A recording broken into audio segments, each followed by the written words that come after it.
Daniel Rock Zero Eight back here in a video. 1998 year in review continues with WCW Spring Stampede.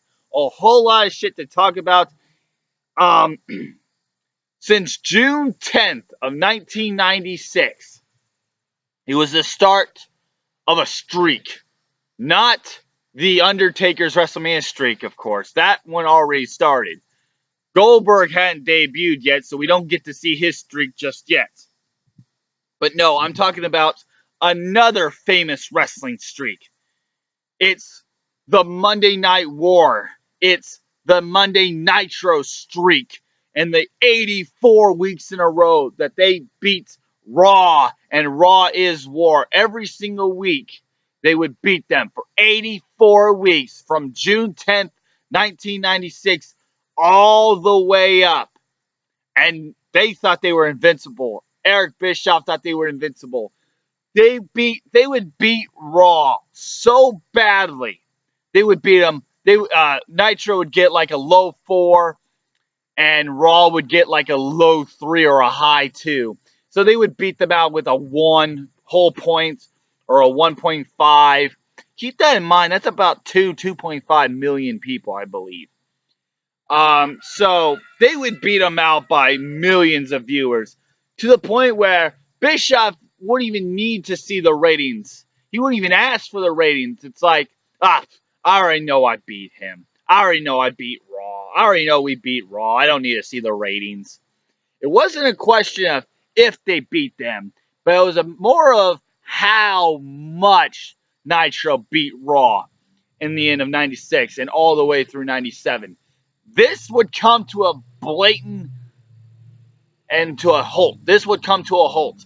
The streak would end. All good things must come to an end. Just like how Goldberg's streak ended. Just like how Undertaker's WrestleMania streak ended. Nitro's streak over Raw came to an end. April 13th, 1998. Raw is War promoted. Vince McMahon versus Stone Cold Steve Austin. And that was just enough for them to beat out Nitro in the week. 4.6 to a 4.2 that week. Did this hurt Eric Bischoff's ego? I don't think it really did. A lot of people when they talk about the Monday Night Wars, people like to talk about how Eric Bischoff was pissed off because he has been thrown and the streak was over. I don't think he was. He lost 1 week. 1 week. And a matter of fact, the night after Spring Stampede, Nitro beat Raw. So they got their win back. So they got their win back. A 5.1 to a 4.5 is what they beat them by. So at this point in time, the Monday Night Wars, where they were battling it out for just high 2s, and then Nitro beat them out 4 to a 3 and so on and so forth. Now it's super close. Nitro would beat Raw barely. Raw would beat Nitro barely. Hell, sometimes they would even tie. How is that possible? Sometimes they would just straight up tie. A 4.3 to a 4.3 is one rating battle that they had like 3 weeks after Spring Stampede. Just look up the ratings in 1998. They're pretty fucking close.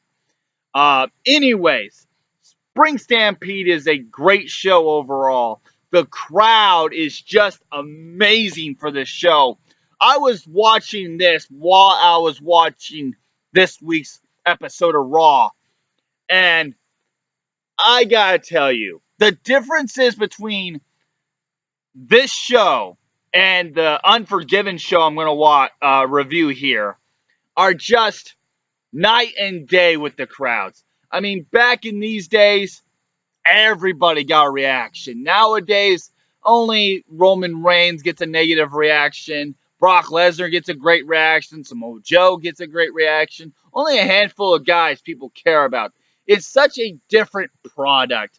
But then again, television and pay-per-views as well is a completely different beast.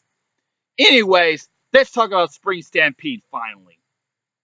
Goldberg defeats Perry Saturn to earn a #1 contender spot for the United States title. that's going to happen the next night on Nitro. Goldberg beats Perry Saturn in his very first good match he has, in my opinion. A 6 out of 10 is a good match and a great Goldberg match overall. A good Perry Saturn match indeed. The Denver crowd for Goldberg is just so electrified for him. It's fucking insane. Ultimate Dragon, the Ultimo Dragon. Well, sometimes it was Ultimate Dragon in WCW. Ultimo Dragon defeats Chavo Guerrero Jr., who has Eddie Guerrero by his side. He beats him in a good match overall. 7 out of 10. Chavo Guerrero hits a missile dropkick mid-air right in the groin area of Ultimo Dragon. Eddie Guerrero says, "Come on, he's hurt. He's hurt. He's hurt. Capitalize. Capitalize." And then he throws a hissy fit when Chavo does not continue his assault. Ultimo Dragon takes advantage of the bickering between Chavo and Eddie, and Ultimo Dragon gets the victory with his Dragon Sleeper. He would tap out. 7 out of 10. Good match overall. Booker T. The Finn successfully defeats Chris Benoit in their best of 7 match 3 television title series. The series of matches Booker T and Chris Benoit has over the television title helps elevate the television championship to almost on par with the United States title. Both sets of mid-card titles on WCW and even WWF and even ECW with their TV title, their mid-card champions are very fucking popular and very big draws, and they're very much big names. I mean, check out these names we have. Booker T is the television champion. DDP is the United States champion at this very moment in time. That would change at the end of Nitro. Triple H is the European champion. The Rock is the Intercontinental champion.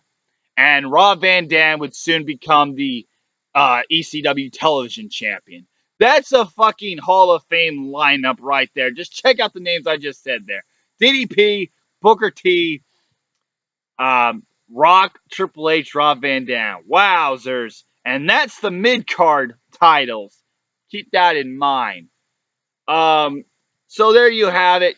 Great match overall. The best match on this card. This is a fantastic match of their fantastic series. Booker T defeats Chris Benoit in a very good television championship match. An 8.5 out of 10, and they will continue their television title series well into Slamboree. They even go to an 8th match. They would revitalize this series in early 2006, late 2005. Unfortunately, Booker T gets injured, and they cannot finish it out. In fact, Randy Orton does Booker T a favor and faces Chris Benoit for him, and we never get to see the end of that storyline. Funny side note for there. Anyways, 8.5 out of 10, great match overall. Next up, Kurt Hennig defeats the British Bulldog, Davey Boy Smith, in a bad match. Bulldog in WCW in 98 was just, well, at this point, it's not too bad. He's basically just Bret Hart's buddy. He's just basically Anvil's buddy. You know, whatever. It's fine until we get to Fall Brawl where he breaks his back and basically ruins his life. That injury would ruin his life, unfortunately. Kurt Hennig defeats Bulldog, and this is a very hard match to watch because Kurt Hennig is with Rick Rude, and 3 of these guys are dead. Hennig, Bulldog, and Rude are all dead. And not only are they all dead, but they have been dead. They've been dead. Rick Rude's been dead since April 20th, 1999. Kurt Hennig has been dead since May of 2003, and the Bulldog's been dead since 2002. So 15, 14, and 19, 18 years, rather. Wow. Been that long since these guys have passed away. Very hard to watch this match because of that. Jim Neidhart is in the corner of Bulldog. Both Rick Rude and Neidhart are handcuffed together, much like how Chyna and Slaughter were handcuffed together at WrestleMania. This is the same premise. Um, Officer Virgil comes out, distracts Neidhart.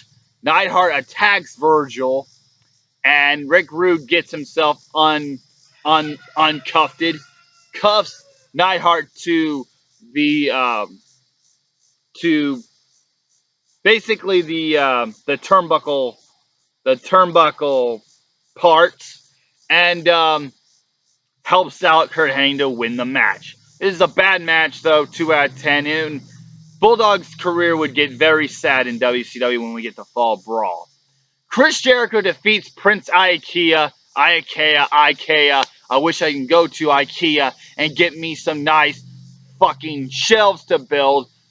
Ikea, on the other hand, he fucking sucked. Chris Jericho defeats him in convincing fashion in a decent match to retain his Cruiserweight Championship. 5 out of 10. And like I said, Chris Jericho and Dean Malenko's rivalry, fucking underrated rivalry.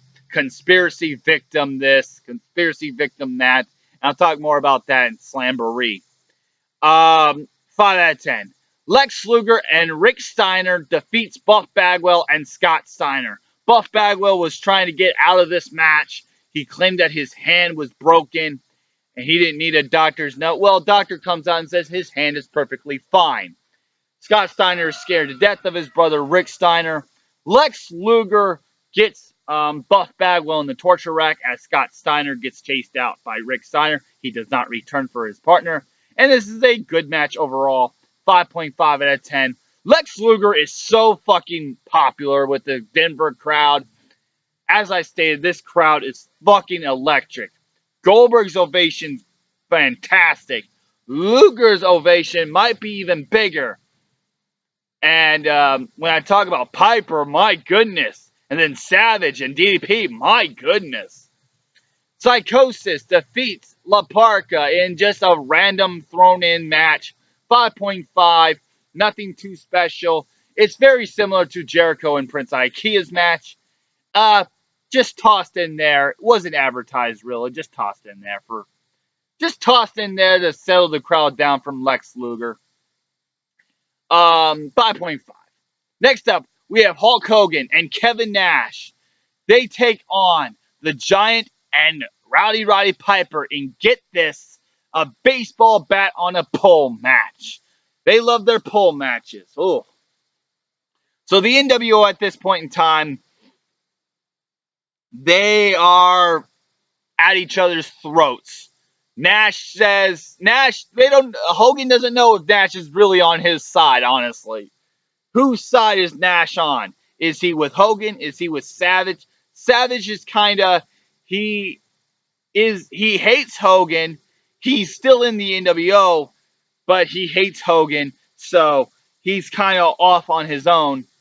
Nash is siding with Savage, but he also is siding with Hogan. At one point before the show, he says, on Nitro, he says, whether it's Hogan, whether it's Savage, or maybe it's Sting, maybe I'll just waffle all three of you guys in the face with the belt.